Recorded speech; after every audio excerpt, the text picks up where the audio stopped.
Vous connaissez la vérité et la vérité vous rendra libre. Elle vous rendra libre de cette information erronée à laquelle vous étiez assujetti. Mais la vérité ne vous établira que lorsque vous déciderez d'agir conséquemment à l'information nouvelle qu'elle vous aura communiquée.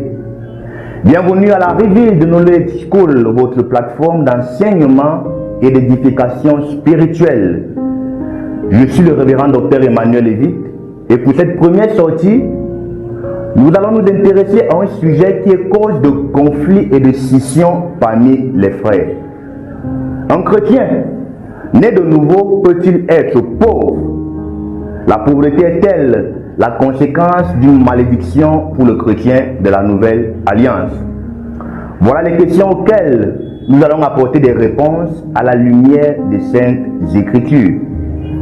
Je vous invite donc à ouvrir avec moi vos Bibles dans le livre des Actes des Apôtres chapitre 3 à partir du premier verset.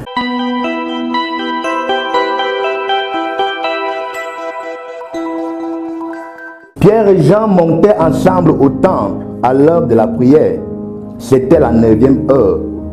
Il y avait un homme boiteux de naissance qu'on portait et qu'on plaçait tous les jours à la porte du temple appelé la Belle pour qu'il demandât l'aumône à ceux qui allaient y entrer.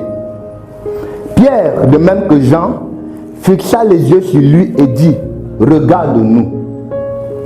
Et il les regardait attentivement, s'attendant à recevoir de quelque chose. Alors Pierre lui dit: je n'ai ni or ni argent, mais ce que j'ai, je te le donne. Au nom de Jésus de Nazareth, lève-toi et marche. Et le prenant par la main droite, il le fit lever. Au même instant, ses pieds et ses chevilles devinrent fermes. Donc il fut debout et il se mit à marcher. Cette merveilleuse histoire, nous la connaissons tous. Nous avons certainement eu à écouter des prédications dessus.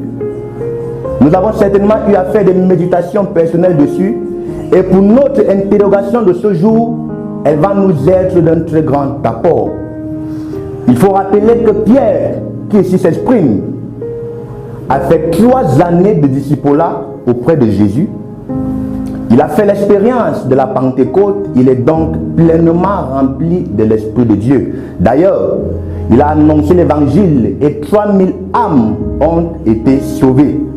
Pierre est donc dans le plan vécu de la mission à lui confiée par Jésus. Il est dans l'exercice de son ministère. Il est dans la volonté de Dieu. C'est ce Pierre qui, face au paralytique, va faire cette affirmation déconcertante: je n'ai ni or ni argent. Je n'ai ni or ni argent. Pierre aurait pu simplement dire au paralytique: au nom de Jésus, lève-toi et marche. Le paralytique aurait marché. Pourquoi Pierre prend-il la peine de relever qu'il n'a ni or ni argent? Certainement ce n'est pas anodin. Pierre nous rappelle ici qu'il n'a ni or ni argent parce qu'il veut nous donner de constater qu'il est possesseur, détenteur d'une autre richesse, d'une autre valeur qui n'est pas influençable par le manque auquel il fait face. Je n'ai ni or ni argent, mais ce que j'ai, je te le donne. Il a opposé à son manque son avoir. Il a opposé à son manque sa possession, ce dont il était dépositaire. Je n'ai ni or ni argent, mais ce que j'ai, je te le donne. Au nom de Jésus, lève-toi et marche. Et le paralytique a marché. On peut donc voir que le manque d'or et d'argent n'a pas empêché Pierre d'être rempli de Dieu. Le manque d'or et d'argent n'a pas empêché Pierre d'être investi pleinement de la personne de Christ. Le manque d'or et d'argent n'a pas empêché Pierre de manifester les dons de l'Esprit. Je n'ai ni or ni argent. Si le manque d'or et d'argent traduit l'état de pauvreté, il est pleinement établi que Pierre était pauvre. Cependant, malgré sa pauvreté, il a pu donner quelque chose d'autre qu'il avait de plus valeureux à ce paralytique. La puissance de Jésus-Christ en Pierre, la personne de Jésus-Christ en Pierre n'a pas été conditionnée pas son état de pauvreté. Nous allons évoluer dans notre étude avec un second passage qui vient soutenir le précédent. Romains chapitre 15, à partir du verset 27, il est écrit: présentement, je vais à Jérusalem pour le service des saints, car la Macédoine et l'Achaïe ont bien voulu s'imposer une contribution en faveur des chrétiens pauvres de Jérusalem. En faveur des chrétiens pauvres de Jérusalem. Ce verset le dit de manière plus péremptoire. Ce verset reconnaît sans embâche que parmi les chrétiens, il peut y avoir des pauvres.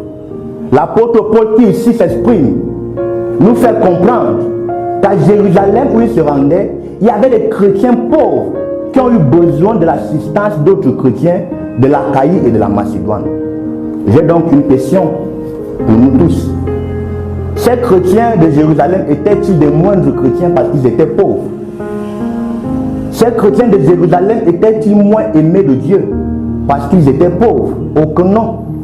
D'ailleurs, les miracles qui à leur époque se produisaient, nous n'en trouvons pas couramment dans nos assemblées aujourd'hui, dans le corps de Christ.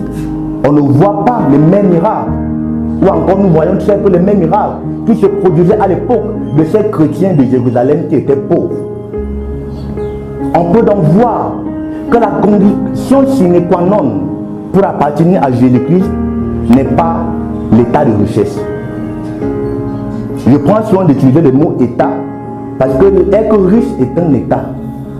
Mais cet état ne définit pas l'amour de Jésus-Christ pour nous. On peut être pauvre, être aimé de Dieu, être l'ami de Jésus. On peut être riche, être aimé de Dieu, être l'ami de Jésus.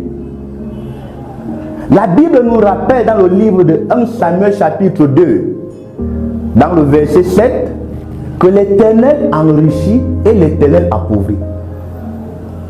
On reconnaît à Dieu la capacité d'enrichir les hommes et d'aussi les appauvrir. Il n'est pas dit l'Éternel enrichit seulement. Il n'est pas non plus dit l'Éternel appauvrit seulement. Il enrichit et il appauvrit. Et Proverbe chapitre 22, verset 2 nous dit: le riche et le pauvre se rencontrent. C'est l'Éternel qui les a fait. Le riche et le pauvre se rencontrent. C'est l'Éternel qui les a fait. Il ne nous est pas dit que le riche et le pauvre se croisent, comme si chacun avait sa destination. Non, l'un et l'autre se rencontrent en l'Éternel parce qu'ils sont tous l'ouvrage de ses mains. Le riche est l'ouvrage des mains de Dieu et le pauvre est aussi l'ouvrage des mains de Dieu. On ne peut donc pas exclure de l'assemblée des saints les pauvres au motif qu'ils sont pauvres et que pour cela Dieu aurait moins d'amour pour eux ou bien qu'ils seraient sous l'emprise d'une quelconque malédiction. Je voudrais nous rappeler ce passage qui dit: Jésus-Christ s'est fait pauvre, de riche qu'il était, afin que par sa pauvreté nous fussions enrichis. Afin que par sa pauvreté nous fussions enrichis. De quelle pauvreté Jésus-Christ nous a-t-il délivrés? Pour répondre à cette question, il faut avoir souvenir que Dieu n'est pas le seul à rendre riche, il n'est pas non plus le seul à rendre pauvre. Autant Dieu peut rendre pauvre, autant Satan peut rendre pauvre. Autant Dieu peut enrichir, autant Satan peut enrichir. Il y a donc des personnes qui sont pauvres, mais faites pauvres par Dieu, et des personnes qui sont faites pauvres, mais faites pauvres par Satan. Pareillement, il y a des personnes qui sont faites riches par Dieu et d'autres qui sont faites riches par Satan. Alors, de quelle pauvreté Christ nous a-t-il délivrés? De la pauvreté qui provient de Satan. Ce qui n'exclut pas que nous pouvons être pauvres, faits pauvres par Dieu, parce que cette pauvreté a une mission bien précise, un objectif bien défini. Les pauvres en Christ ne sont pas comme les pauvres qui n'ont pas Christ. Ceux qui sont pauvres parce qu'ils sont en Christ ne sont pas pauvres comme ceux qui sont pauvres n'ayant pas Christ. Pareillement, les riches qui sont riches en dehors de Christ ne sont pas riches comme les riches qui sont riches avec Christ et à travers Christ. Il faut que nous puissions faire ce distinguo pour que nous ayons compréhension exacte de ce qu'est le chrétien pauvre et le chrétien riche. Néanmoins, Une chose est claire, l'homme peut être pauvre et appartenir à Dieu. L'homme peut être riche et appartenir à Dieu. D'ailleurs, Jésus nous a garanti que nous aurons toujours les pauvres parmi nous. Il faut rappeler qu'il ne s'adressait pas aux gens de dehors. Il s'adressait à ses disciples autour de lui. Lorsque la prostituée a cassé le vase d'albâtre au pied de Jésus, et Judas s'en était offusqué en disant il fallait vendre ce parfum et le donner aux pauvres. Jésus a rappelé à Judas, vous aurez toujours les pauvres avec vous. Et Jésus-Christ n'était pas le premier à le rappeler, parce que Dieu dans le livre de Deutéronome chapitre 15 nous dit qu'il y aura toujours les pauvres au milieu de vous. Et vous leur ferez du bien pour que je puisse vous bénir. La présence du pauvre à l'église a un but bien précis. Le pauvre à l'église, le pauvre au milieu des saints, permet à ceux qui sont riches ou encore à ceux qui ont plus qu'eux de pouvoir être davantage bénis. Ils ne sont pas moins aimés de Jésus-Christ pour autant. Riches comme pauvres, nous pouvons être aimés de Dieu. Riches comme pauvres, nous pouvons manifester Christ. Riches comme pauvres, nous pouvons imposer le règne de Dieu, imposer le caractère chrétien, imposer les valeurs du royaume des cieux. Tu n'es donc pas moindre chrétien parce que tu es pauvre. Rappelle-toi de l'histoire de Pierre. Les dons de l'Esprit de Dieu en toi ne sont pas inactifs au motif de ta pauvreté. Voilà ce que je voulais partager avec nous pour cette première sortie. Et retrouvons-nous très bientôt pour un nouvel épisode de la Revealed Knowledge School. Que le Seigneur nous bénisse. Shalom.